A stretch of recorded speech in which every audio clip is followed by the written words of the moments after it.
Hello, my name is Chris and I listen to albums on hopefully the day of release soon afterwards and give my first opinion on them. And here are my thoughts. John Coltrane, Evenings at the Village Green, which is obviously a reissue, obviously. Downs 2023. I'm guessing it was recorded in around about 64. Could be a little bit earlier. I try not to find out too much about them before I start the review. 80 minutes long, so a long one. And I was quite pleased it was long, actually. I had a lot to do. I knew what I was going to get. I know quite a lot about him, I suppose. I Love Supreme is my go-to album.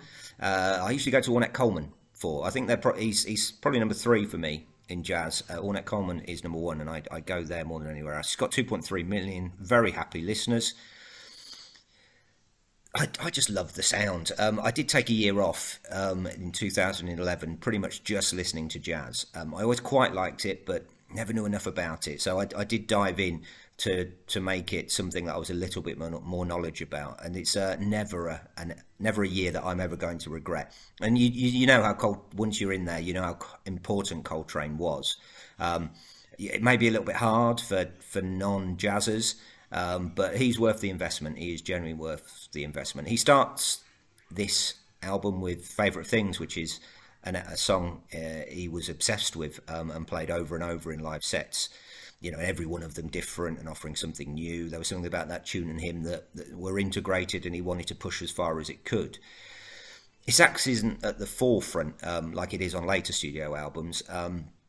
And I sort of miss it there. I wouldn't say it's in the background, of course, but it's not as loud and in your face as it becomes later on in his sort of Love Supreme era.